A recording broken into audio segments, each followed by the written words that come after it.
Isa siyang haunted house. May naglalaba ng madaling araw. Oo.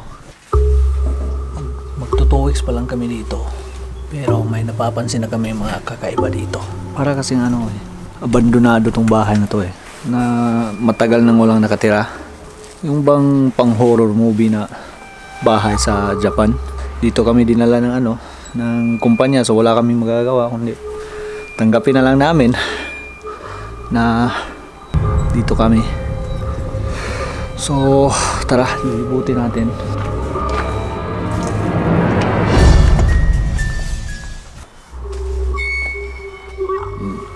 Lagi ng kwarto ko parang paggabi parang lagi akong may kasama dito. Iwan ko lang. Nakakapanibago lang.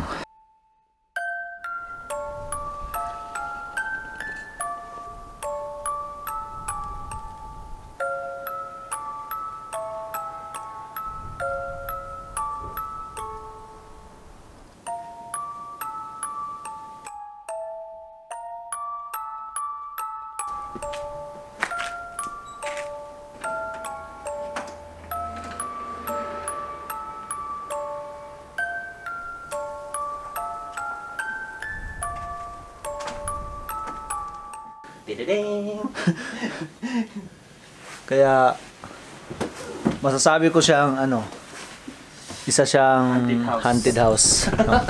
Nakakaano siya, nakaka-feel din siya na haunted house. Haunted house. May naglalaba ng madaling araw. Oo. So yung niya, narinig niya, naglalaba ng madaling araw. Mga alas 4 ng umaga. Naglalaba may naglalaba. Yung bahay to. So ang bahay na to ay matagal na sigurong walang nakatira dito, tapos kinuha ng kumpanya namin.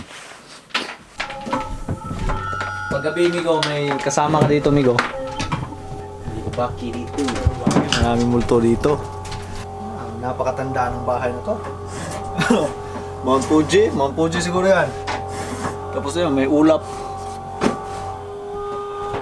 Tapos dito, may may mga design ba? Mga design.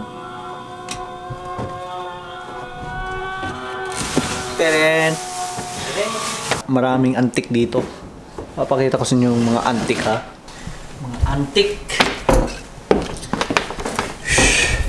Ito yung mga yung mga binibenta sa mga online selling. Yung mga antik na plato, antik na baso. Ito yung mga binibenta sa Pilipinas, di ba? Yung mga nag-o-online selling. So nga pala, yung kwarto na pinasukan ko kanina, doon ko napansin yung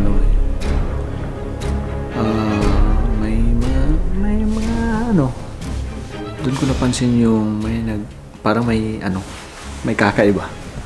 Basta kasi kasi yun, Sabado ng gabi. Tapos hindi ko alam na ako lang pala mag-isa dito. So hindi ko na lang pinansin na may sa taas sa taas nito, dito sa taas may naglalakad, yung parang yung parang normal na lang, yung mga bata na hindi ko na lang pinansin. Kala ko kasi yung kasamahan ko lang dito. Tapos nung kinaumagahan, nagtanong ako sa kanila. Sabi nila pumunta daw sila sa sa ibang apartment ng mga kasama namin sa trabaho sa malapit sa kumpanya. Kaya yun, nagtataka na ako. Siguro yun na yun. Saka wala pa namang kinain ng multo, di ba? Kilang yun. So nagre-request na kami na magpapalipat kami ng ibang apartment. Hindi pa siguro sa ngayon kasi yung mga landlord ng mga apartment dito ayaw nila ng mga Pilipino. Ingay. Maiingay kasi maiingay, tapos Ising along.